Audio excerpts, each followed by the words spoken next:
doctores. ¿Me oyen? Sí, señor. Sí, señor. Cuando digan. Ya, por mí ya pueden empezar. Vale, doctor. ¿Todos me escuchan? Sí. ¿Aló? Sí. Sí, Kevin. Sí, Kevin, te escuchamos. Vale, perfecto. Entonces, pues, buenas noches a todos. Buenas noches, doctor. Juan José Cacuello, vamos a exponer, pues, el tema de espondiloartritis. Y más que todo, pues, vamos a hacer, pues, énfasis en la espondiloartritis axial y la espondilitis anquilosante, que son las patologías más comunes dentro de este grupo tan extenso de trastornos reumáticos que se presentan. Siguiente, por favor. Bueno, en el contenido entonces vamos a manejar las generalidades acerca de la espondiloartritis. Vamos a ver la epidemiología y los factores de riesgo, la patogenia, la semiología de la enfermedad, donde se incluyen pues las manifestaciones clínicas que pueden ser articulares y extraarticulares también, ya veremos por qué. Y el examen físico de la enfermedad, muy característico, o la clinimetría que se debe hacer. También vamos a enfocarnos a ver los exámenes paraclínicos e imaginológicos que se tienen que tener en cuenta para el diagnóstico de la enfermedad y la clasificación diagnóstica que hay para este tipo de trastornos. Otros criterios diagnósticos que se usan además del que está recomendado y cómo se enfoca el tratamiento dependiendo de los diagnósticos y de las recomendaciones que la Asociación de Espondiloartritis nos hace. Siguiente, por favor. Bueno, entonces vamos a empezar con la definición. Las espondiloartritis son un grupo de trastornos o enfermedades reumáticas crónicas que por lo general son de naturaleza inflamatoria y van a afectar más que todo al esqueleto, fundamentalmente al esqueleto axial, a las articulaciones acroiliacas y a la columna vertebral. Podemos ver que este grupo de enfermedades se reúnen o se agrupan dentro de sí porque tienen características patogénicas y además diagnósticas muy parecidas o que, por así decirlo, se entrecruzan, se entrelazan. Por favor, la siguiente. Entonces, hablándole más a fondo de las características, entonces podemos decir que son enfermedades seronegativas, o por lo menos en la antigüedad así se referían. Seronegativas, ¿por qué? Porque al nosotros buscar un criterio diagnóstico por medio de exámenes paraclínicos, al mandarle al paciente factor reumatoideo, pensando en que es una enfermedad reumatoidea de carácter inflamatorio, el factor reumatoideo va a dar negativo. Por eso, pues, se denominan así, o se denominaban así. Con el tiempo, pues, ha cambiado muchísimo la clasificación. Tienen fuerte asociación con el alelo o el gen HLB27. Podemos ver que en la espondiloartritis axial y la espondilitis anquilosante tienen casi que un efecto directo en la presencia de este gen en la patogénesis.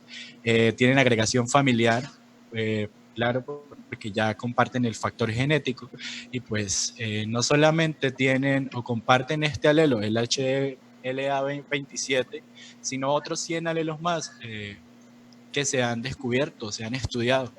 La afectación clínica y radiológica se enfoca mucho a la articulación sacroiliaca. Además de eso, presentan afectaciones en otras articulaciones periféricas en forma de oligoartritis y son especialmente artritis, oligoartritis a las extremidades inferiores. También, además de esa oligoartritis, van a presentar entesitis, que pues es la inflamación de las éntesis, la unión de los ligamentos a los huesos y de los tendones al hueso, y están asociados con otras patologías, como son las enfermedades intestinales inflamatorias. Puede ser la colitis ulcerosa, la enfermedad de Crohn y también afecciones dermatológicas como son la psoriasis u otras lesiones cutáneas, como podemos ver el pioderma gangrenoso. Tienen frecuente asociación también con afectaciones oculares, como por ejemplo el panus o la uveitis anterior de cámara anterior, y también presentan una afectación topográfica a la raíz de la aorta o presentan aortitis ocasionales como síntomas o complicaciones de la enfermedad que pues nos pueden llevar a una insuficiencia aórtica. La siguiente, por favor.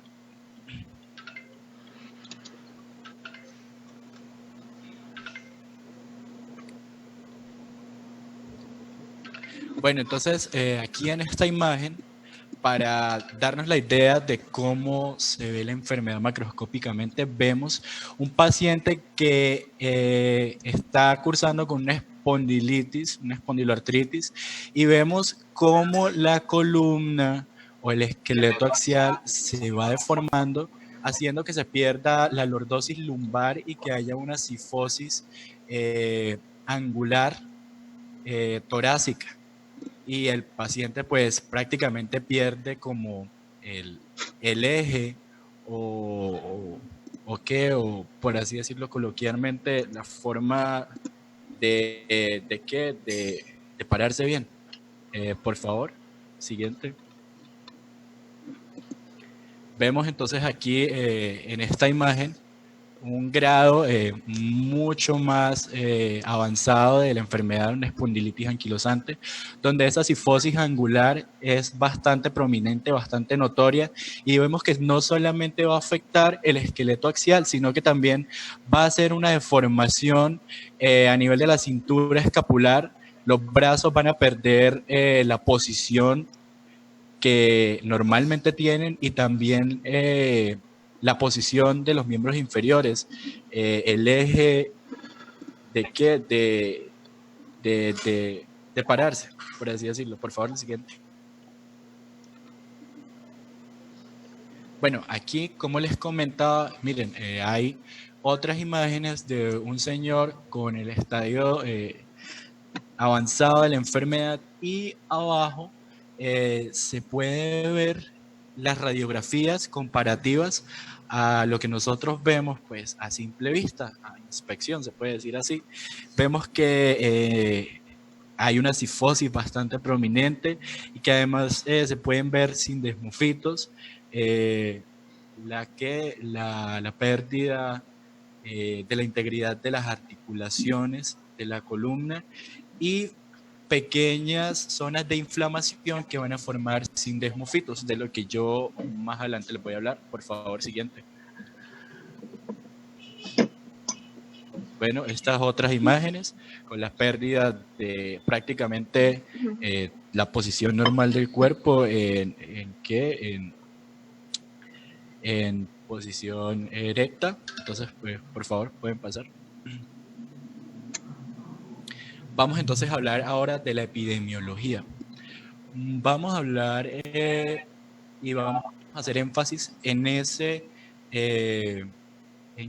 esa asociación que el gen HLA-B27 tiene con la enfermedad, ya que, bueno, se dice que aproximadamente, discúlpenme, la prevalencia de este gen o de este alelo en la población es del 7%, y en ese 7%, un 75, un 90% de esos pacientes que poseen ese alelo van a presentar la espondilitis anquilosante. Por eso se ve el efecto tan directo que tiene pues, sobre la enfermedad. Hablando ya hacia zonas, podemos ver que la prevalencia de la espondilitis anquilosante varía entre las poblaciones. Por ejemplo, en Norteamérica, por cada 10.000 habitantes, la prevalencia sea de 31.9, en Europa de 23.8, en Asia de 17.9 de 16.7, en Latinoamérica de 10.2 y en África una mucho menor de 7.4, viendo que pues hay una incidencia bastante grande una incidencia y una prevalencia bastante grande en Norteamérica y también en Europa. Y tiene casi que la misma prevalencia de la artritis reumatoide. Aquí pues al lado un gráfico que da ASAS como un recurso bibliográfico en donde se muestran los porcentajes de prevalencia de la presencia del gen en las personas en varias poblaciones del mundo, viendo que pues, a Norteamérica hay muchísima prevalencia del gen en los porcentajes de 50 al 30%, en los países escandinavos también 24%, Rusia 19 a 34%, y en Oceanía también. ¿Pueden pasar, por favor? Aquí vemos una gráfica de ASAS que también nos muestra como los porcentajes en constante con la edad en años del reporte de los primeros síntomas y la edad de diagnóstico de los pacientes que van a reportar espondilitis anquilosante y que tienen presencia del HLA-B27 o que no lo tienen, viendo que los pacientes en la gráfica, como se ven los pacientes en la gráfica, que poseen el alelo o el gen, van a presentar un inicio de los síntomas y un reporte diagnóstico mucho más temprano que los que no lo tienen, aproximadamente desde los 5 años de edad, como podemos ver en un porcentaje, siendo mayormente la incidencia de los síntomas y el reporte diagnóstico hacia los 20 y los 40 años, más o menos, hacia los 50 años. Siguiente, por favor. Bueno, ahora vamos a encauzar la epidemiología hacia nuestro país. Hace unos años se hizo un estudio de todas las enfermedades reumáticas por parte de la Pontificia Universidad Javeriana, en la que nos dan un reporte de todos los casos de espondilitis anquilosante. Entonces, se pudo, en todo el país, se pudieron identificar 84.356 casos que permitieron calcular una prevalencia de 0,18% en el país, de 0,25% en mayores de 18 años, y de esa prevalencia que se mostró, se pudo mirar algo súper raro, pues en comparación a los datos epidemiológicos normales, y es que el 73% de las personas que padecían la espondilitis anquilosante eran mujeres. Ya van a ver por qué, porque pues la relación que hay en el país de espondilitis anquilosante de mujer a hombre es de 2.7 a 1, cuando normalmente la espondilitis anquilosante se presenta más en varones. Y el grupo etario en el que se presentó más prevalencia de esta enfermedad fue entre los 50 y 54 años. Podemos también ver, por favor, siguiente, aquí en norte de Santander, que se reportaron 1.594 casos con una prevalencia del 0,12%. Por favor, pueden pasar.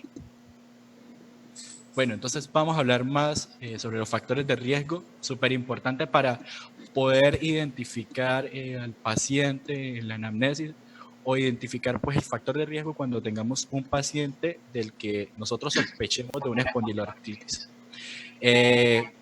La prevalencia, como decía, 2 de cada 10 casos por cada 100.000 habitantes son de raza blanca, mucho predominio de esta enfermedad en pacientes o en personas caucásicas. Tiene la asociación fuerte al HLA-B27 en el 90% de los casos, vuelvo y lo repito. Tiene antecedentes familiares directos, viendo que los familiares de primer orden que tengan un HLA-B27 positivo con el paciente, pues hacen que sea un factor de riesgo bastante grande, un factor de riesgo del 65% de gemelos que compartan este gen también, hay mayor prevalencia en el sexo masculino, por lo que nosotros vamos a poder identificar a un paciente varón que debuta entre 15 y 40 años la enfermedad con dolores en el esqueleto axial, con que va a presentar lumbalgia. Vamos a ver que el 30% de estos pacientes van a sufrir deterioro funcional severo, ya que pues esta enfermedad es tan degenerativa que nos va a llevar a un punto en el que el paciente llegue a una discapacidad bastante grande, que no pueda ser ni capaz de pararse de la cama. Y aparte de eso, el paciente, aparte de debutar con la lumbalgia o el dolor lumbar, va a padecer un episodio previo de una enfermedad inflamatoria intestinal o una infección que pudo ser por vía de transmisión sexual, o también una enfermedad infecciosa intestinal. Siguiente, por favor. Hablando de muchos de los tratamientos de la enfermedad están direccionados, también vamos a ver una asociación de las prostaglandinas y de la interleucina 17 y 23. En cuanto a los procesos de citis, de esta inflamación de la géntesis, también vamos a ver, además, una intervención de interleucinas 22 y 23.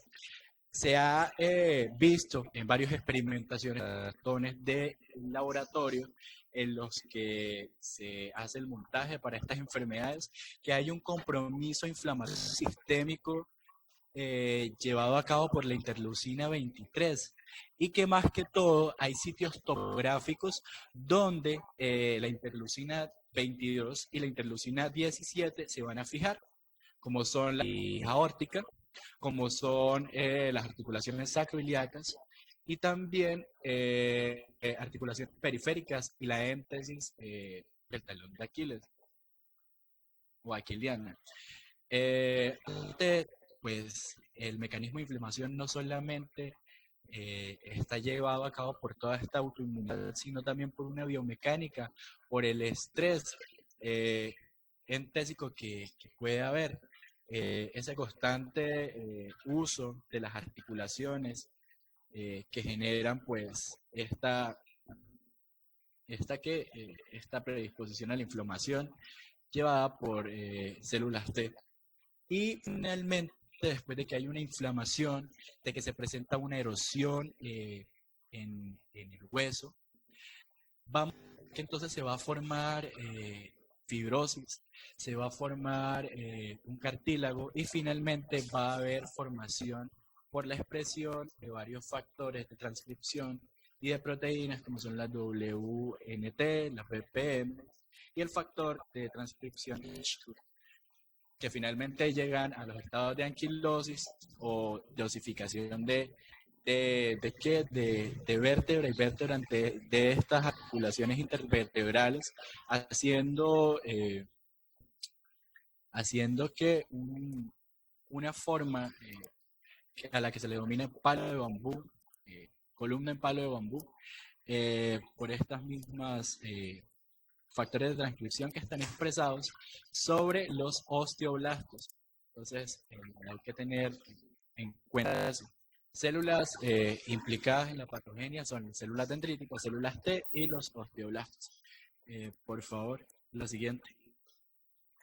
Dentro de la patogenia, entonces, de lo que estaba hablando, podemos ver aquí unas gráficas en cuanto a la inflamación y el proceso de reparación del daño erosivo con la formación de fibrosis del cartílago, que después va a llevar a una formación ósea. Y también está pues en comparación arriba de las gráficas las radiografías correspondientes. Va a llegar pues el estado final de esa formación ósea a formar los sindesmofitos y le va a dar a la columna ese aspecto de un palo de bambú, por lo que también pues es de inferir que cuando pasa esto la columna va a perder totalmente su movilidad, haciendo que el paciente no pueda hacer actividades de flexión, de lateralidad, que no pueda mover el cuello, que no pueda mover el tórax, que quede prácticamente inmóvil, y eso es lo que nos va a generar la incapacidad o la disfuncionalidad del paciente. Siguiente, por favor. Vamos entonces ahora a ver la semiología de la enfermedad. Nos vamos a más en la anamnesis. Como decía, los factores de riesgo. Vemos a un paciente varón que está debutando con una lumbalgia. Entre 15 a 40 años, la enfermedad más que todo tiende a presentarse entre los 20 y los 30 años, que además de eso tuvo antecedentes de una enfermedad de transmisión sexual, de una infección gastrointestinal, y que puede estar manifestando signos o lesiones cutáneas, afectaciones dérmicas, como pueden ser una psoriasis,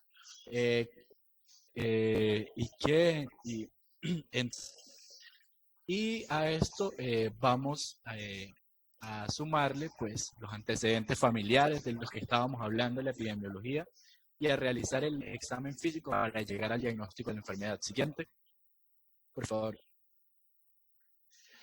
Vamos entonces a ver las manifestaciones clínicas. Las manifestaciones clínicas de la enfermedad o de este grupo de enfermedades se dividen en articulares y extraarticulares. Precisamente, pues, porque no solamente nos van a afectar las articulaciones, sino sitios claves como son los ojos, la piel, los intestinos, la aorta. Bueno, dentro de las articulares, entonces vamos a tener que hay una afección axial, un compromiso axial, y esto pues es súper importante. Además de eso van a haber afectaciones articulares periféricas y la entesitis, muy característica. Y dentro de las extraarticulares vamos a ver la uveitis anterior, o el paño sinovial, que frecuentemente se presenta como de los primeros síntomas, signos de la presencia de la enfermedad. Vamos a ver manifestaciones térmicas, la psoriasis, una enfermedad intestinal inflamatoria, y otras fuera del término de estas tres en las que vamos a hacer énfasis más adelante. Siguiente, por favor.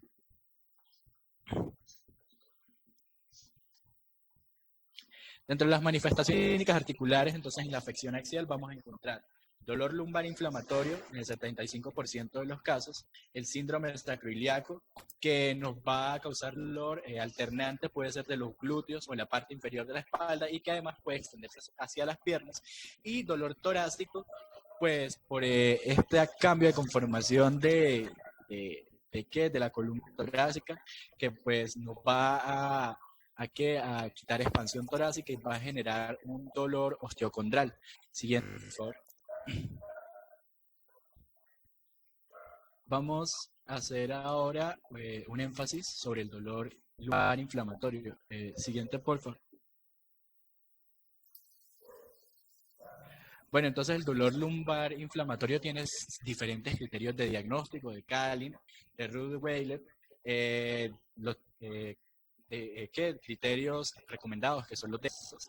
Entonces vemos que la edad de inicio de este dolor lumbar inflamatorio es de más de 40 años, en muchos de ellos. Va a presentarse una rigidez matutina de más de 20 minutos, un inicio insidioso, y va a mejorar tras el ejercicio. El paciente también puede despertarse en la segunda mitad de la noche por el dolor y no hay mejoría con el reposo, pero sí va a haber mejoría con el ejercicio. Siguiente, por favor. Hay unos criterios mucho mejores, aparte de estos. Siguiente, por favor, que son los criterios modificados de Berlín, dolor lumbar inflamatorio.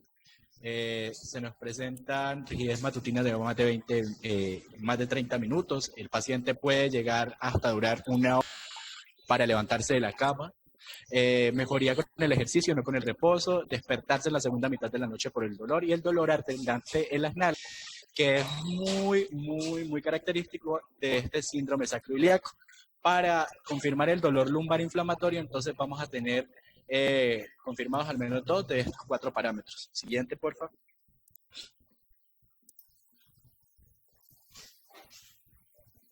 Dentro de las manifestaciones clínicas articulares, entonces vamos a encontrar artritis periférica, que puede ser también un síntoma inicial de la espondilitis anquilosante, una oligoartralgia, puede ser asimétrica, más que todo en miembros inferiores, se va a presentar como una gonartralgia, una artritis en la rodilla, y también vamos a encontrar dactilitis porque también hay afectación de las articulaciones metacarpofalángicas y las articulaciones carpianas. También se puede encontrar lentecitis en el 58% de los casos. Va a haber un dolor a la palpación y se puede presentar en la fascia plantar también la lentecitis y en otros lugares como pueden ser la inserción patelar del cuádriceps femoral, el tendón rotuliano o la inserción del tendón del pene. Siguiente, por favor. Vamos a encontrar aquí en esta imagen entonces una gonartritis aguda, la rodilla derecha con un paciente de espondiloartritis. Vemos ahí la inflamación, viendo el signo periférico. Siguiente, por favor. Siguiente, por favor.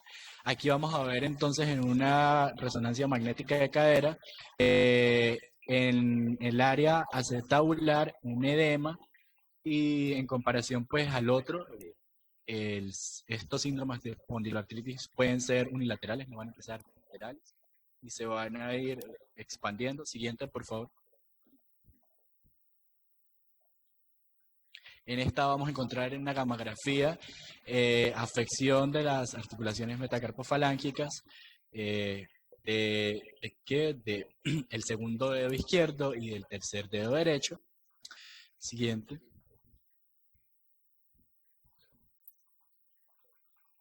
Vamos a encontrar la dactilitis, la inflamación de los dedos, muy característico de estas enfermedades, pero que también puede estar en otras enfermedades, como pueden ser la artritis reumatoide o la gota, a diferencia, por ejemplo, de la artritis reumatoide. Doctor, no diga mentiras, doctor. Eso no se presenta en artritis reumatoidea en la gota. Esa patología, la dactilitis, solamente es de las espondiloartropatías, específicamente la artropatía psoriásica. Otra enfermedad del tejido conectivo que la produce la esclerodermia. No diga mentiras, doctor, siga. Vale, doctor, disculpe, es que lo había encontrado en Harrison, pero... No, eso no lo dice. Estoy seguro que no lo dice, doctor. Listo, doctor, sigo, entonces, bueno. Siguiente, por favor. Tenemos la entesitis, podemos ver aquí la inflamación, la inserción del tendón de Aquiles derecho. Siguiente, por favor. También vemos entesitis en resonancias magnéticas de supraespinoso, muy común y se presenta mucho en la espondiloartritis y la espondilitis anquilosante. Vemos el edema óseo que está hipointenso, pues, más que todo la éntesis o la inserción del supraespinoso. Siguiente. Y vemos la entesitis también manifestada en exámenes como la gamografía. Arriba pues podemos ver la entesitis manifestada en la fascia plantar y abajo vamos a verla en el tendón aquiliano y en la fascia plantar también. Siguiente, por favor. Vamos a ver aquí otra resonancia magnética con la entesitis en fascia plantar, pues ahí donde vemos esa zona de densidad, es donde se está presentando la inflamación y en la flecha pues se está señalando la entesitis. Siguiente, por favor.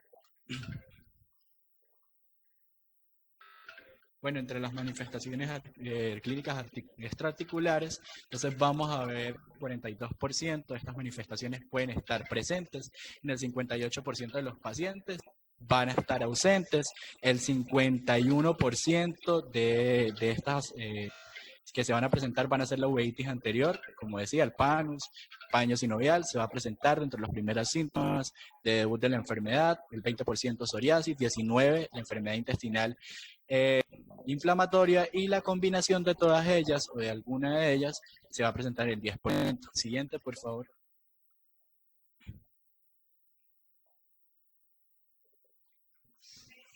Bueno, entonces entre las manifestaciones extraarticulares de la espondilitis anquilosante las podemos dividir en dos, asociadas al término de la enfermedad y no asociadas al término de la enfermedad.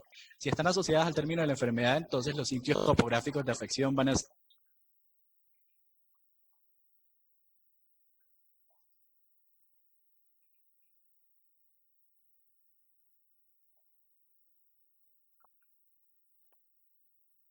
asociadas al término sitios topográficos de la enfermedad, clásicos como el ojo, la piel, el intestino. No ha llegado. Ah, ok, me avisas. Disculpa.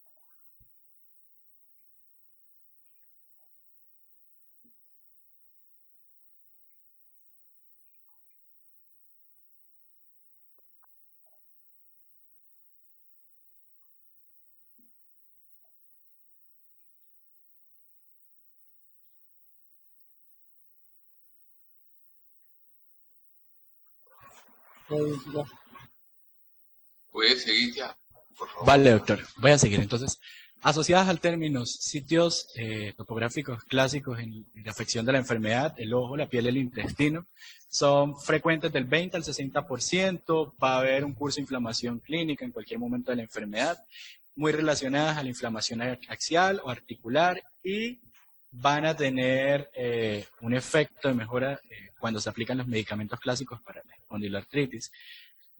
Y tenemos las no asociadas al término en las que haya afección de pulmón, riñón, corazón y sistema nervioso. Pulmón pueden llegarse a ver derrames pleurales, en el riñón, en el corazón insuficiencia aórtica, son muy raras. Sistema nervioso también se pueden afectar. Cuando suceden en el 1% de la población afectada por las espondilitis anquilosantes.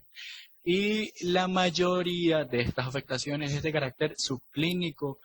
Para que aparezcan tiene o debe haber una larga evolución de la enfermedad y no están asociadas a la afección del aparato locomotor. No hay mejora o efecto con los medicamentos clásicos para la espondilitis. Siguiente, por favor.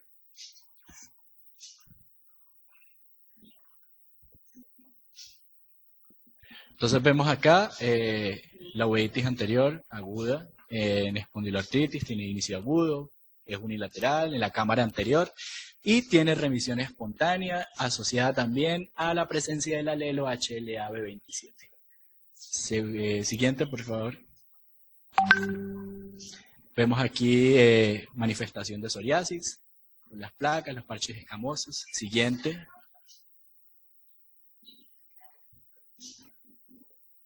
Vemos también otra afección dérmica bastante importante, como es el eritema nodoso, que aparece en varios pacientes que debutan la enfermedad. Siguiente.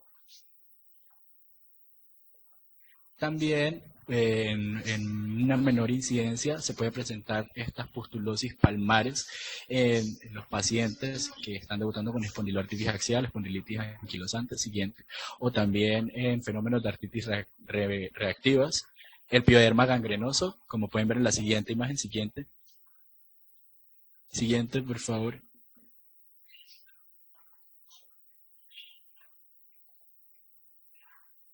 Siguiente, por favor. Vamos a ver también que puede haber dentro de las afecciones térmicas, una keratodermia blenorrágica, más que todo, pues aquí como lo vemos, hacia los miembros inferiores y los pies, en los deditos, en los arterios y la fascia plantar. Siguiente, por favor. Y vamos a ver conjunto a las manifestaciones térmicas, cambios unguiales que pues van a ser leves, moderados, y es por la presencia de la psoriasis asociada a la enfermedad. Siguiente, por favor. Aquí, pues, enfocándonos más hacia las zonas gastrointestinales, podemos ver entonces en una colonoscopia las lesiones intestinales típicas de la enfermedad de Crohn. Y bueno, no tuve aquí como otras para mostrarles unas de colitis ulcerativa. Siguiente. Vamos ahora entonces a enfocarnos al examen clínico, examen osteomuscular, la clinimetría y el uso de las medidas antropográficas. Estas medidas han sido usadas para el diagnóstico y monitoreo de la enfermedad y fueron realizadas por primera vez por Sugar, Moll y Wright en 1971 y por Sturrock y Cole en 1973. Siguiente, por favor. Estas medidas de movilidad axial, pues, lo que, como dice su título, nos van a mostrar el grado de movilidad axial o de movilidad del paciente y nos va a clasificar al paciente. Doctor, más que movida, Señor. Medidas son signos que van a ayudar. Doctor. Se escucha entrecortado, doctor, sí, señor.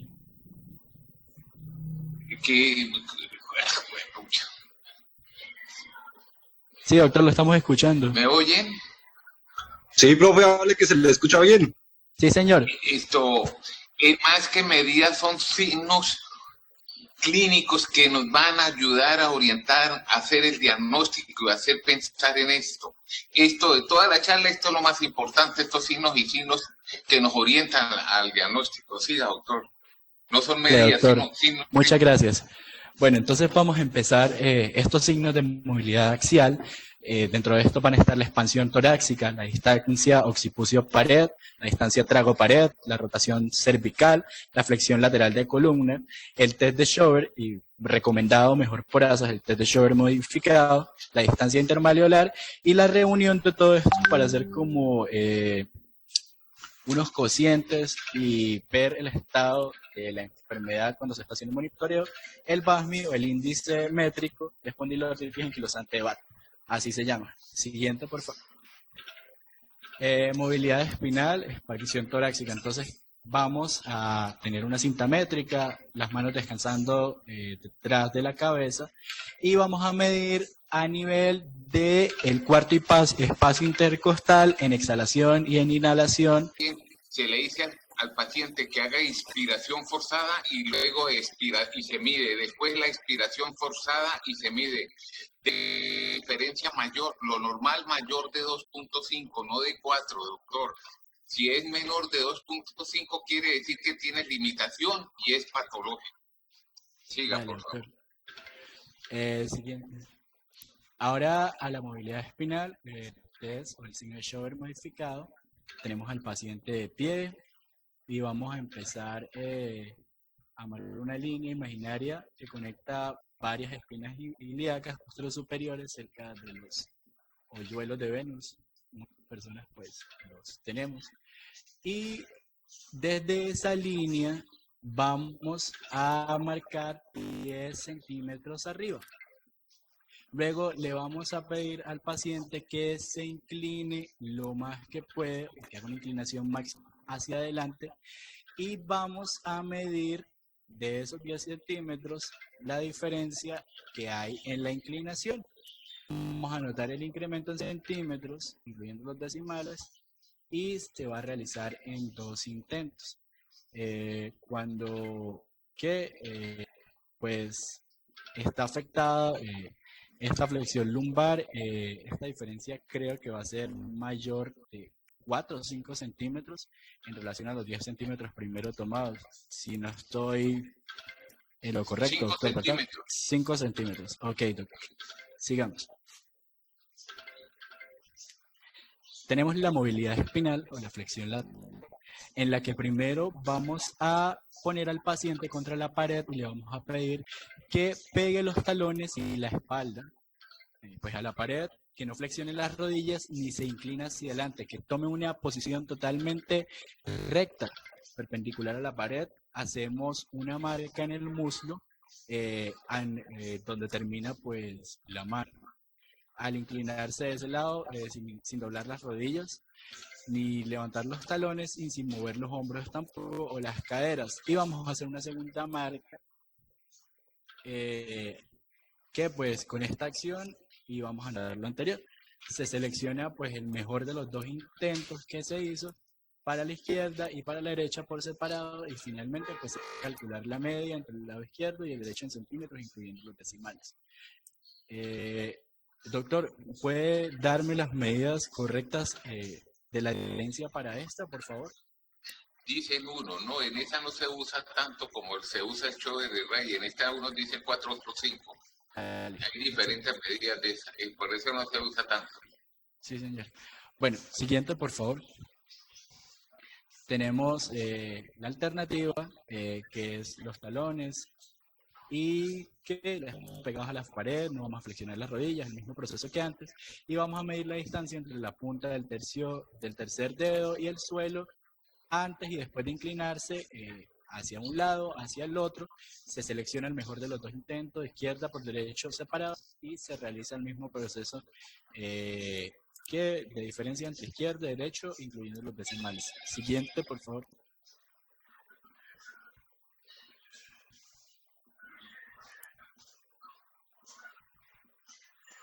Tenemos también la medida espinal occipucio pared y la del trago pared. Entonces vemos aquí la occipucio pared, que es entre pues, la pared y el occipucio, y la del trago y la pared están en flecha blanca ahí. Vamos a hacer que el paciente adopte la misma posición contra la pared. La barbilla debe estar a la altura habitual, no debe estar inclinada y tampoco muy arriba. Y vamos a hacer que el paciente haga un esfuerzo máximo por pegar la pared hacia la pared. De ahí vamos a medir entonces la distancia que hay entre el occipucio y la pared. En 2 intentos vamos a seleccionar mejor el intento y vamos a medir la distancia que hay entre la pared y el trago también. Doctor, por favor, falta mucho y falta todavía examinar los signos de las extremidades inferiores, falta el diagnóstico, falta los criterios diagnósticos, falta bueno, el tratamiento. pasemos. Por favor, resume. Sí, señor. Pasemos siguiente, tenemos la movilidad, la rotación cervical. Pues tenemos al paciente sentado, se le pide que rote la cabeza en varios ángulos y se toman pues las medidas. Si pues la nariz se va a repetir el que 2 veces se anota el mejor intento, la media, se anota la media en grados de 0 a 90 en ambos lados de la rotación cervical. Siguiente, por favor. La distancia intermalleolar, entonces vamos a tener el paciente cúbito supino. Vamos a ponerlo con las rodillas extendidas y vamos a medir la distancia que hay entre un malleolo y el otro y que entre los malleolos mediales, y pues vamos a anotar y hacer el índice. Siguiente, por favor. Y tenemos el índice metrológico de espondilitis de Bach, que pues hay que manejar estos 5 parámetros que dejo pues aquí en las diapositivas. Se usan en 3 definiciones diferentes, de 2 fases, 10 fases y definición lineal. Y la ASA recomienda pues el de 10 fases o definición lineal. Siguiente, por favor. Doctor, doctor, no va a hablar más de signos y síntomas de la espondiloartritis. No, señor. No, doctor, faltaron los principales. Mire, principales, voy a repetirle 2 de los que dijo: el signo de occipucio pareo de la flecha. Este es un indispensable, que normalmente uno pega los talones, los glúteos, los hombros y el occipucio en personas normales. Cuando no es, le dicen que tome esta postura, si no pega la pared, signo de occipucio pareo, flecha positiva, la expansión torácica que ya les expliqué. El hecho de que usted dijo, la rectificación o pérdida de los dosis lumbar fisiológica que haya, la presión en las actividades que despierta dolor por la inflamación de ellas mismas, de estas articulaciones, los puntos de entesitis. Doctor, ¿cómo no hace los puntos de entesitis? Donde se explora especialmente en la rodilla, en la rótula. Pónganse en contexto que la rótula es redonda en las manecillas de reloj, en los puntos a las 2, a las 10 y a las 6. Presiona uno ahí, presión y despierta dolor. U otro sitio de entesitis, del tendón de Aquiles, donde está en los fases palancantes calcáneo y los metatarsianos. Doctor, ¿cómo no va a decir esos datos que son importantísimos? Eso es lo que debió haber dicho antes. Siga, por favor. Y se me quedan otros. Doctor, yo les dije, les expliqué, pero ni modo, ¿no? Siga, doctor. Siguiente, por favor. Listo. Aló, ¿me escuchan? Por favor. Sí, le oímos bien, doctor. Ok, a realizar a nuestros pacientes pruebas de laboratorio, donde pues, es posible detectar el HbL27 que pues su relación con la espondiloartritis anquilosante pues viene siendo, como decir, la piedra angular. Debemos de tener en cuenta que pues este se divide en 20 subtipos. Estos van a compartir 7 aminoácidos y estos 7 aminoácidos son los que me van a hacer estos distintos del HLA tipo 1 y por lo tanto va a ser susceptible a la espondilitis anquilosante. En los reactantes de fase aguda... Perdón, doctor, que lo interrumpa, pero es que deja pasar cosas muy importantes. Porque la definición tampoco fue buena y no fue clara y precisa. La espondiloartritis es un grupo de enfermedades que se caracterizan por compartir manifestaciones clínicas, radiológicas y de laboratorio. El laboratorio se refiere a la HL27 y son 6 que el doctor no la nombró: artritis reactiva, psoriásica, enfermedad inflamatoria intestinal, la espondilitis anquilosante, la espondiloartritis indiferente y la juvenil. El HL27 depende de la enfermedad. El 80-90% de las espondilitis anquilosante lo tiene. Después va la artritis reactiva en un 60-80%. El que menos tiene HL27 de la espondiloartritis es la psoriasis.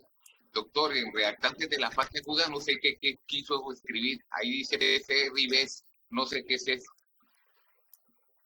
Siga, por favor. Doctor, la proteína C reactiva y el la velocidad. Velocidad. No, eso no escriba BCG, doctor. En los libros, ustedes ya son médicos, doctores. No, ahí dice, es un horror escribir eso así. Siga, por favor. Estos 3 exámenes, el HL27, reactantes de la fase aguda, son los que se necesitan para el diagnóstico. Los otros son como ayuda para valorar los otros órganos comprometidos, los tratamientos que se van a mencionar más adelante. Siga, por favor. Continúo, pues estos reactantes de fase aguda pues no siempre se van a encontrar aumentados, pero pues en la mayoría de veces sí. Con respecto a los anticuerpos, pues esto no se identifican, pues dependiendo a ver si existe una coexistencia de una enfermedad. Decía en la literatura que pues el tratamiento con los inhibidores del factor necrótico tumoral puede generar la creación de ANAS. Se les manda a hacer análisis de líquido articular, pero pues su resultado va a ser de tipo inflamatorio. Diego, por la siguiente. Ya comenzando con las técnicas de imagen. Perdón, doctor, perdón y le ayudo. Doctor, hay que prevenir las nuevas de función renal. Los pacientes pueden producir una insuficiencia renal secundaria a los tratamientos médicos y las iatrogenias que hacemos nosotros los médicos. También generalmente en la gran mayoría se acompaña de una anemia, ya sea por la misma enfermedad o ya sea por las iatrogenias, por los diferentes medicamentos que damos nosotros. El líquido sinovial tiene muy, pero muy poco valor, pensando como ayuda diagnóstica, con diagnóstico diferencial si es que quiera. Siga, doctor. Específicamente hablando de la radiografía,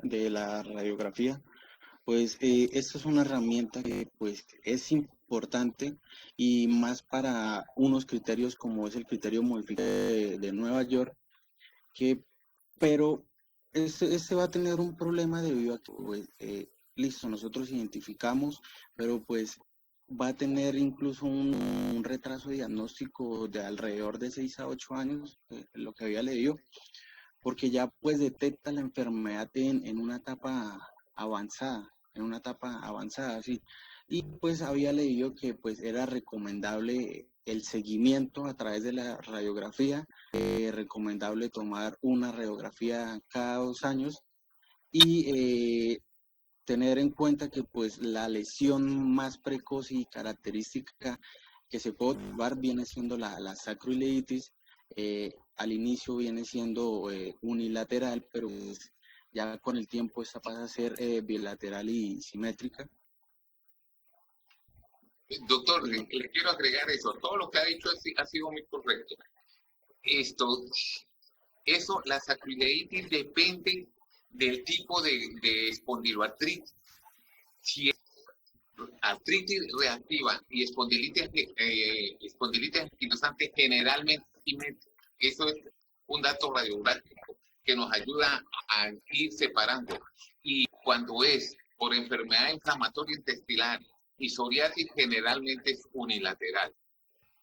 Siga, doctor. La siguiente, por favor, Diego.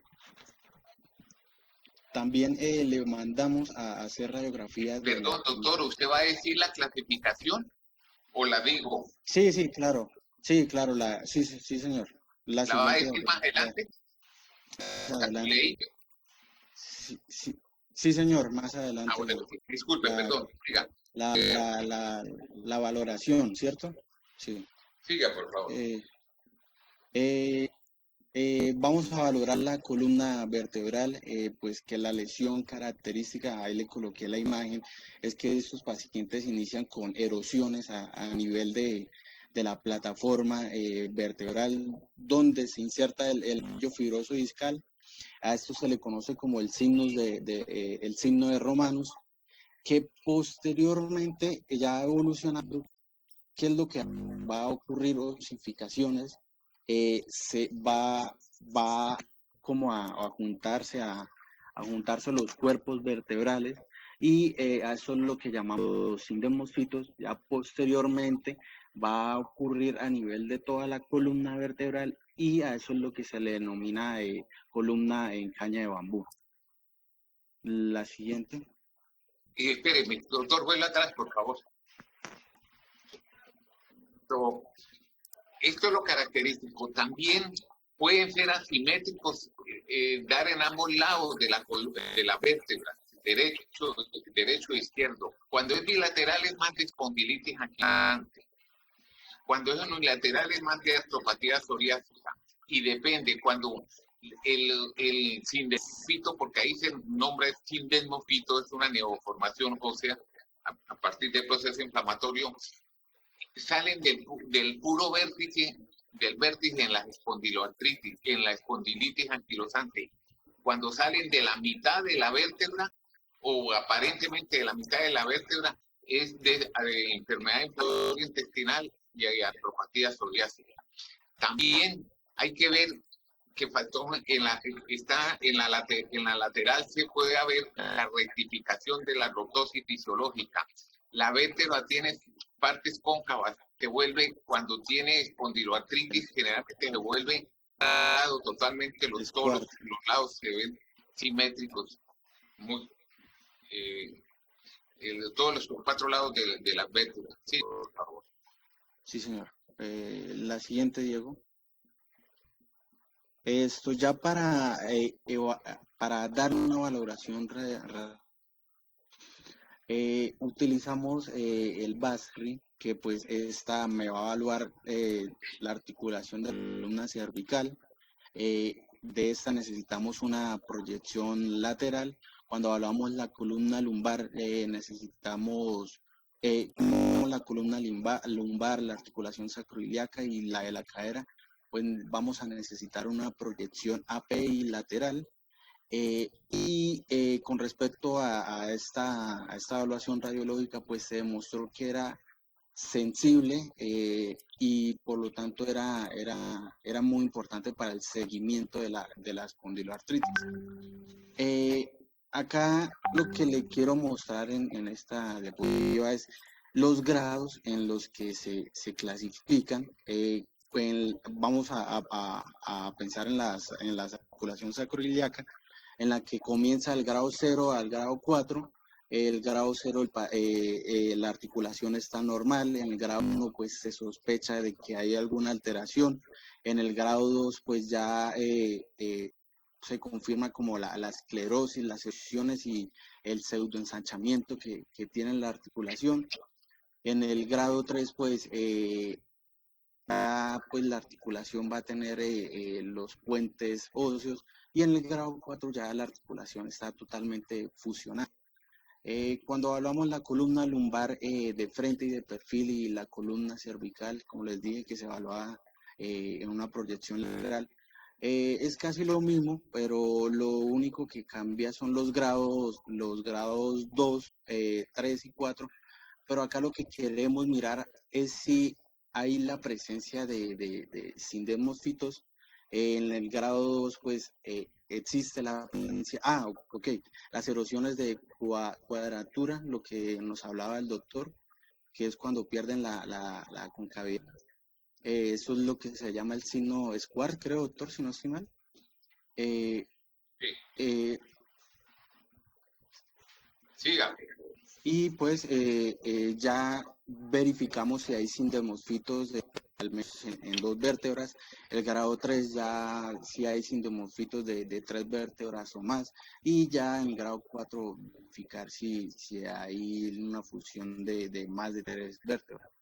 En la cadera pues existe lo mismo, los grados 0 al 4, 0 normal, grado 1 pues hay una disminución focal del espacio articular, en el grado 2 pues hay una disminución de la circunferencia pues del espacio articular mayor a 2 milímetros, en el grado 3 pues hay una disminución circunferencial del espacio articular ya pues es menor a los 2 milímetros y en el grado 4 pues ya hay una deformidad en el hueso. El BASRI lo evaluamos ya como la suma del BASRI de la columna y el de la cadera. Como observamos allí en la parte de abajo, su puntaje máximo viene siendo de 16. Diego, la siguiente. Perdón, vaya atrás con una cosa. De todo esto que ha dicho, esto es que todo como información, para fines prácticos no se usa, a no ser de que se haya un protocolo de estudio y de investigación que se usa bastante. De todas estas clasificaciones las sacroiliacas, y espero que les quede claro, como lo explicó el doctor, los grados, porque en los criterios diagnósticos y en el tratamiento tienen participación importante los grados de sacroileitis que tenga radiográficamente. Los otros son como información. Sí. Siga, por favor. Más adelante se los enfoco en los criterios. Por favor, la siguiente. Ya cuando hablamos de la resonancia magnética, le mandamos a hacer la resonancia al paciente, pues esta viene siendo ya una técnica que es capaz de detectar la inflamación de la articulación sacroiliaca cuando no hay una evidencia radiográfica. Pues esos estudios que se le hace de resonancia magnética pues me contribuye a una mejor comprensión y mucho mejor a un diagnóstico precoz. Perdón, doctor, ¿usted oye bien? ¿Aló? No le oigo bien, doctor. Qué pena, doctor, ¿ya me escucha bien? Sí, perfecto. Ok.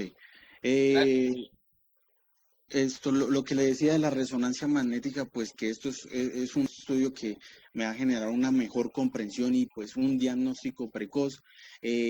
Su principal capacidad es la de observar la inflamación del hueso y de las partes blandas. Y vamos a tener en cuenta que pues estas lesiones de la articulación sacroiliaca se van a clasificar en 2 grupos. Encontramos el de las lesiones inflamatorias agudas, donde vamos a encontrar edema óseo, osteitis, vamos a encontrar la sinovitis, entesitis, capsulitis y ya más avanzadas lesiones estructurales como la esclerosis subcondral, vamos a encontrar erosiones, depósito de médula ósea, grasa periarticular y los puentes óseos y la aniquilosis. La siguiente, doctor. Perdón. De estas características, la que tiene más validez importantísima para el diagnóstico es el edema óseo osteitis. Si no hay edema óseo en la resonancia magnética, no porque el radiólogo o el reumatólogo no la vea y no conoce de esto, sino que verídicamente si no hay edema óseo o osteitis, no se puede diagnosticar la sacroiliitis. Sí. Siga, por favor. Diego, esa primera imagen, por favor. Lo que nos comentaba el doctor, aquí pues el principal lesión viene siendo el edema óseo y pues la osteitis, que viene siendo muy sugestivo para la sacroiliitis. Sí puede aparecer en otras enfermedades, pero pues esta se detecta en un 90% en los pacientes con espondilopatía. Oiga, Sí, perdón, doctor, qué cosa tan importante dijo usted. No se diagnostica la osteitis, el edema sacroiliaca no solamente es de la espondiloartritis en el embarazada, en los traumas, en el deportista, en la artrosis, en la infección. Buena el apunte. Siga, doctor. Lo que leía en el libro, pues que estas tienen una definición. Les quiero mostrar ahí en la imagen que pues en la imagen A, viene siendo un corte coronal en T1, que pues ahí en la flecha, o sea, vamos a hablar de la intensidad del color de la intensidad del hueso, y ahí en la articulación derecha, pues vamos a ver que hay una hiperintensidad periarticular en el margen ilíaco del lado derecho, acá donde está la imagen en la A, y ya en la imagen B, pues vamos a observar una zona hipertensa, que pues es la que me corresponde al edema óseo. Diego, la siguiente, por favor. En esta imagen, pues le quiero mostrar lo de la osteitis, pues vamos a encontrar que en la T1 hay uno que se llama se me olvidó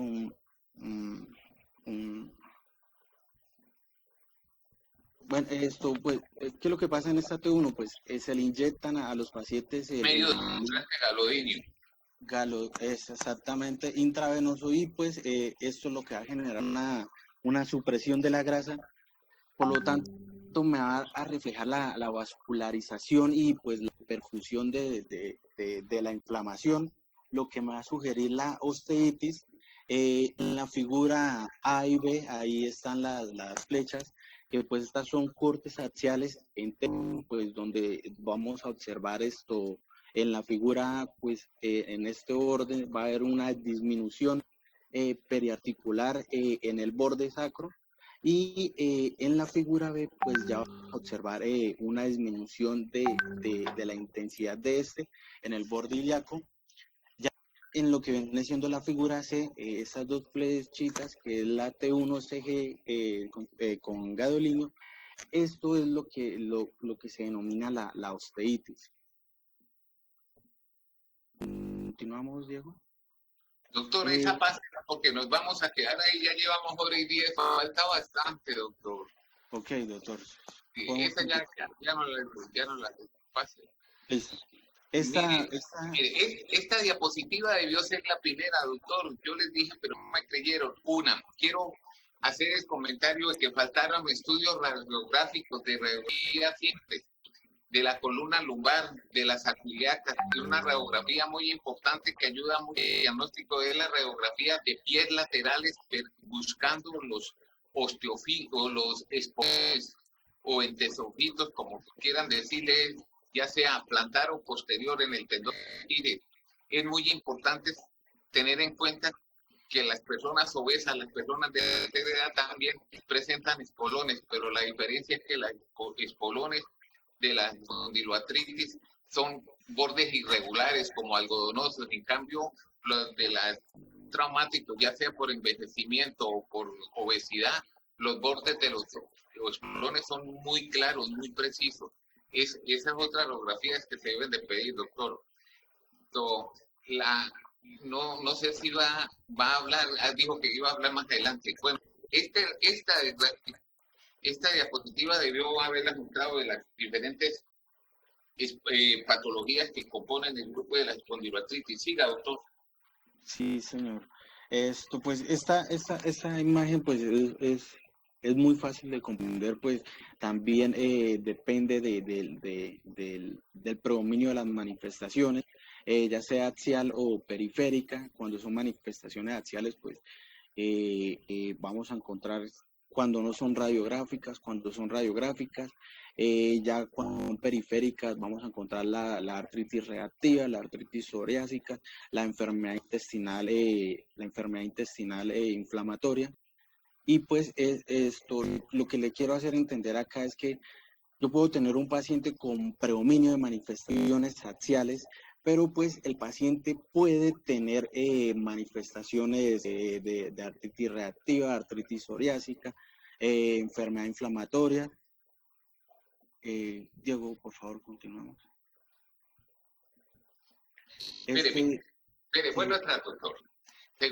Quiero suponer que eso dice, hay dos clasificaciones de la espondiloartritis. Aquí quiero poner porque dice que la espondiloartritis puede ser espondiloartritis radiológica y no radiológica. La espondiloartritis radiológica es aquella que tiene la sintomatología, todos los signos y síntomas que dijeron ustedes anteriormente, y radiografías simples hay las alteraciones que acabo de mencionar, esclerosis, estancamiento, erosiones, puentes y anquilosis. Esa es la espondiloartritis axial. En la no radiográfica, en la espondiloartritis no radiográfica, es la que tiene todos los síntomas, pero no hay cambios, no se presentan cambios radiográficos en la radiografía simple, se presentan en la resonancia nuclear magnética. Ahora la que va a hablar más es otro tipo de clasificación que se usa para la espondiloartritis. Siga la diapositiva y siga. Disculpe que lo haya interrumpido, pero si no queda que se concentre. No, doctor, no me preocupe, usted el que sabe. Gracias, muy amable. Usted también, doctor, porque usted también estudió y cree en usted mismo. Échale ganas, papá, si usted es capaz. Sí, señor. Esos son los criterios ASAS de la clasificación de la espondiloartritis axial, que pues esos son los más recientes y pues criterios necesarios que necesitamos acá es que el paciente se siente lumbar un dolor lumbar mayor a un tiempo de 3 meses, que tenga una edad de inicio menor a 45 y pues acá es importante tener en cuenta la espondiloartritis radiográfica, que es la que vemos en la parte izquierda, pues es el paciente con la sacroilitis en imagen, y pues que el paciente presente una característica de la espondiloartritis, como el dolor lumbar, artritis, enteritis, la uveitis, dactilitis, y la no radiográfica, pues son pacientes que pues confirmaba el HLA-B27. No, doctor, está confundido. No, está diciendo cosas que no son. Esta es para hacer la clasificación o el diagnóstico de la espondiloartritis periférica, que debe tener los 3 ítems que usted dice que están en la parte superior de la diapositiva, que sea dolor lumbar mayor de 3 meses. Y hay 2 brazos. Uno, el de la derecha, radiográfica, el de la izquierda, los puso al contrario, doctor, y el de la izquierda es clínico. En el clínico debe tener el HLA-27 positivo o uno de las características de la espondiloartritis, que tenga dolor lumbar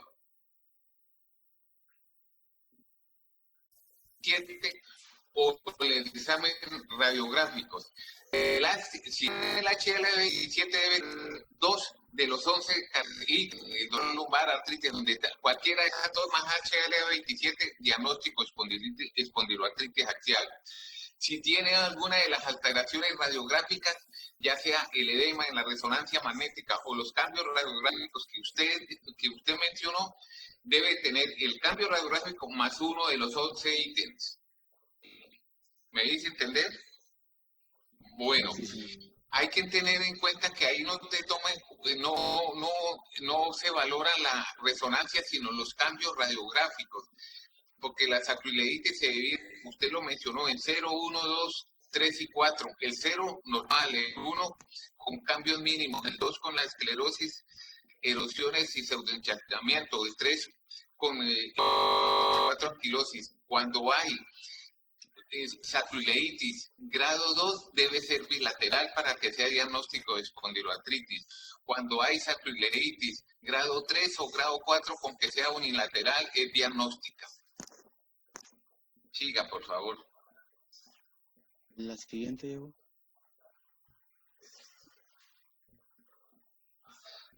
Esta pues era la que le quería demostrar lo que ha dicho el doctor, el estadio preradiográfico, que pues se detecta con resonancia magnética y pues ya en un estadio radiográfico pues ya hay cambios estructurales y pues ya lo que vendríamos usando como criterio vendría siendo el Nueva York modificado de 1984. Diego, la siguiente, por favor. Estos son los criterios de Nueva York Sí, yo perfecto. Okay. No sé los doctores. Estos son los criterios de 1984 que se dividen en dos, que pues hay que tener en cuenta que el paciente, o sea, el más importante vendría siendo el criterio radiológico, que el paciente tenga una sacroiliitis bilateral mayor, de un grado mayor a 2, es unilateral de 3 a 4, y que el paciente por lo menos presente al menos un criterio clínico, que tenga un dolor lumbar, que se encuentre rígido, que pues mejore con el ejercicio, que no se alivie con el reposo, pero pues esto con un tiempo mayor de 3 meses, que el paciente tenga una limitación en la movilidad lumbar y pues lo que decía el doctor de la limitación del signo de la expansión torácica. Diego, la siguiente, por favor. Estos son la valoración radiográfica que debemos de tener en cuenta, como arriba se los expliqué. Diego, la siguiente. Esta es la gráfica, la diapositiva de la gráfica, que como le digo, debemos de tener en cuenta, clasificar en qué grado se encuentra, si está en el grado 0, 1, 2, 3, en el grado 4, que ya es cuando está totalmente fusionada la articulación. Llego a la siguiente.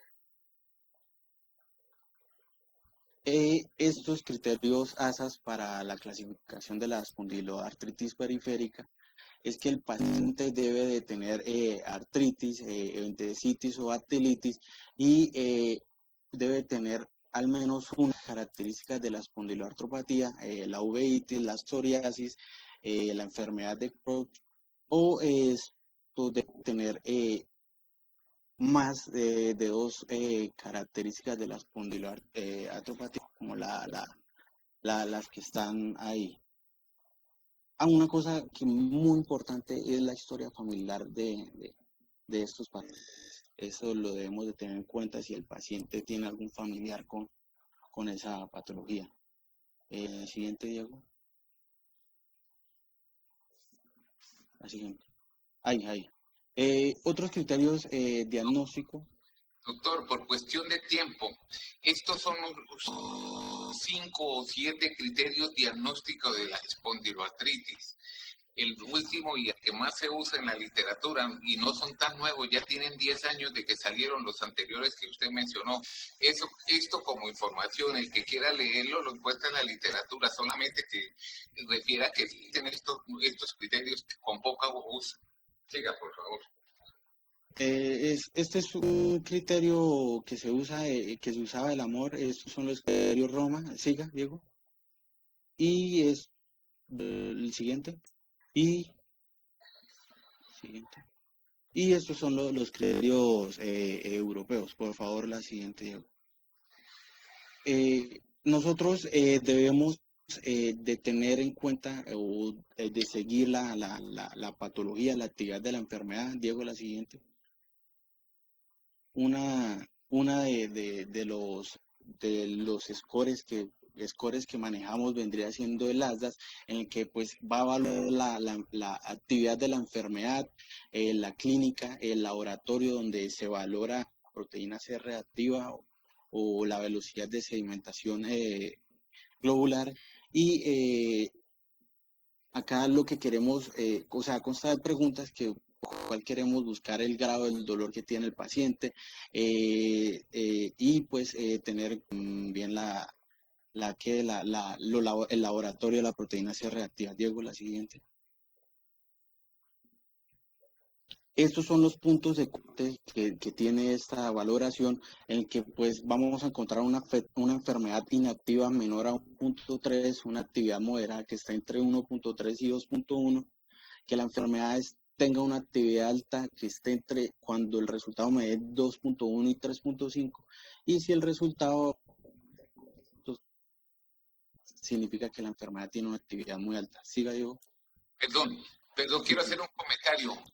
Esta clinimetría, como la de artritis y las otras que hemos visto, esta la encuentra uno en internet y mete Google y escribe ASAS y le botan la fórmula de una vez que le vaya aportando los datos que piden y botan el resultado. Así eso es muy práctico, muy fácil.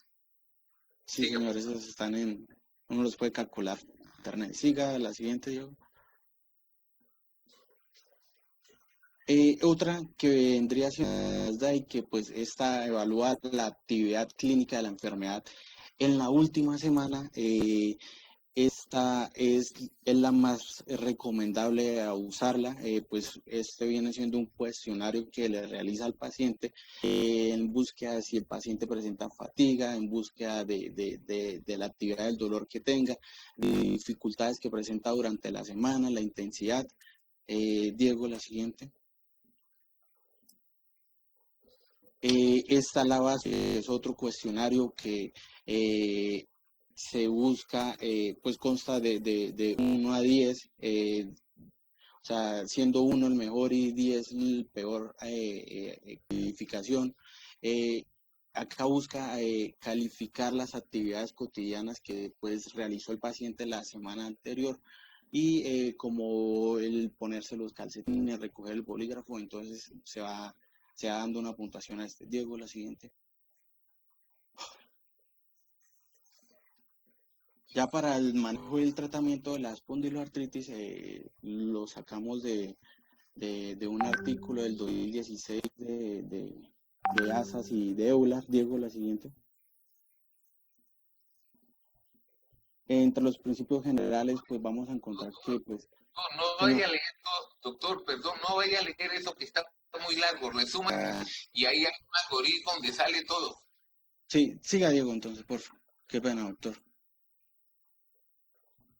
Siga. No, este está entre los tratamientos no farmacológicos. Sí, doctor, pero en el otro, en la fase 1 está... Ah, bueno, hágale.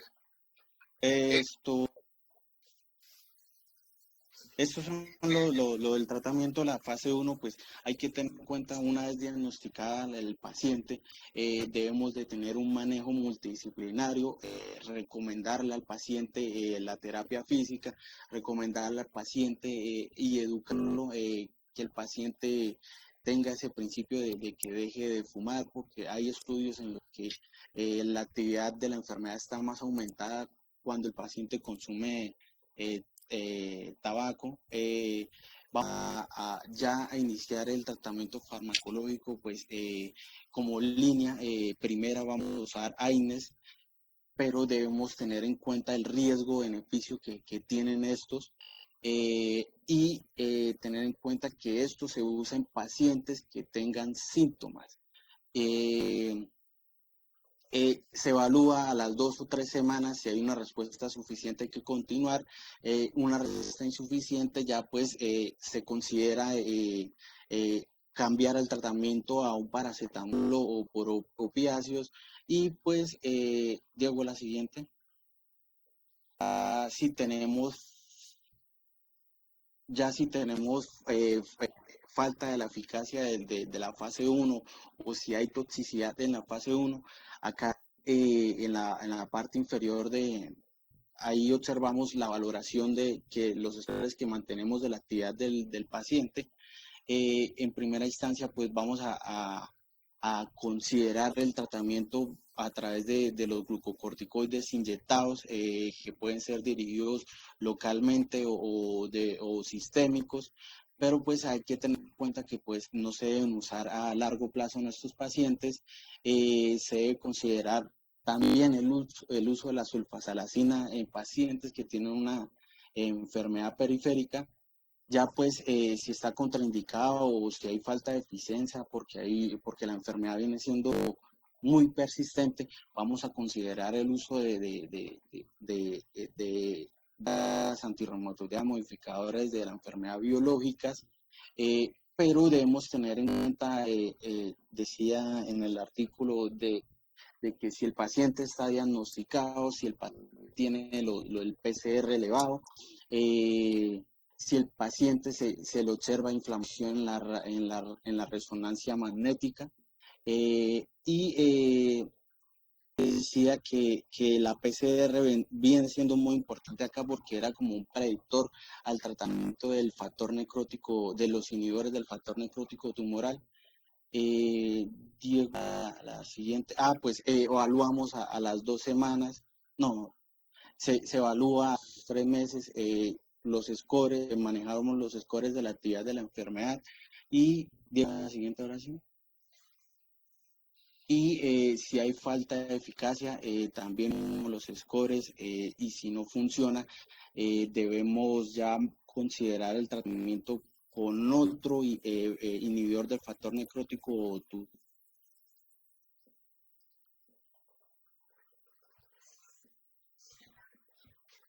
que pues decía que tenía una más ya.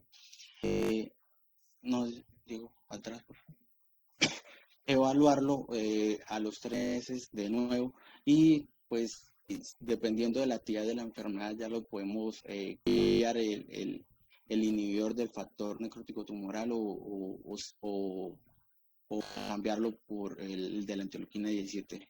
Diego, por favor, la siguiente. Ya estos son los medicamentos que podemos usar, AINES, los glucocorticoides, los analgésicos. Diego, la siguiente, por favor. Los inmunosupresores, los de la terapia biológica, la siguiente. Y esto ya en la recomendación 12, pues ya pensamos en considerar la artroplastia total de cadera en pacientes que pues tengan dolor o que tengan una discapacidad hereditaria y pues que en la radiografía se evidencie el daño estructural. Esto pues, es independientemente de la enfermedad y pues también podemos considerar una osteotomía correctiva espinal en los centros especializados cuando hay una deformidad severa que es muy incapacitante. Diego, la siguiente.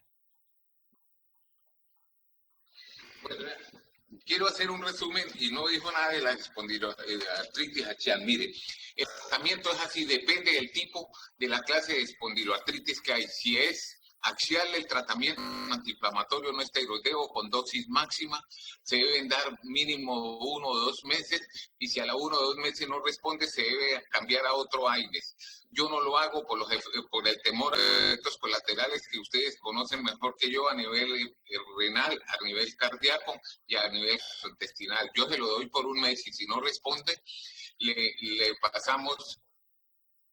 Cuando es axial debe ir directamente a los biológicos y se deben usar inicialmente los inhibidores del factor de necrosis tumoral, que son los 5.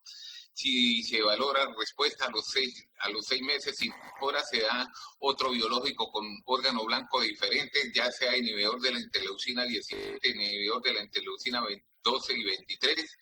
Y si no mejoran con eso, se espera valorar a los 6 meses, 24 semanas. Si no mejora con eso, se da Janus quinasa con muy buenos resultados. Y si no, se van probando los otros que no se hayan usado. Y en sí ese es el mecanismo, ese es el tratamiento, el orden del tratamiento con la espondiloartritis axial. En cuanto a las periféricas, se empieza de entrada con los antiinflamatorios no esteroideos a dosis por 1 por 2 meses. Se debe agregar de entrada un DARME como es la salacina, se valora respuesta. Recuerden que los DARMES, ya ustedes que rotaron creo que ya lo saben mejor que yo, que los DARMES empiezan a actuar a las 6 semanas, valora respuesta a las 12 semanas, 3 meses, y si no mejora con la sulfasalacina, se deben empezar los biológicos, como lo dije anteriormente. Obvio está que hay es una monoartritis, se puede infiltrar y lo recomendable es infiltrar y evitar dar los inmunosupresores, porque como ustedes son medicamentos con muy buenas respuestas, muy alentadores los pronósticos de los pacientes, pero también tienen efectos colaterales y tampoco deben gastar de entrada en estadios iniciales. El apoyo quirúrgico básico, que hay muchas secuelas, anquilosis, subluxaciones, destrucciones, también es básica con la fisiatra y con la fisioterapista, nos va a ayudar mucho con la terapia analgésica, con la terapia para evitar secuelas y deformidades y atrofias. Un dato que se me había olvidado, pues no lo quise interrumpir cuando estaba hablando el doctor. Siempre que haya una espondiloartritis debes pedir al paciente que sea valorada por el oftalmólogo. Recuerden que el 25-40% de las espondiloartritis asocia con una uveitis anterior que no siempre es sintomática y muchas veces lo encuentran. Así como los oftalmólogos cuando tienen una uveitis anterior remiten el paciente al reumatólogo para como posible causa de la uveitis si no es claro el diagnóstico que tenga el paciente. Comentarios, preguntas.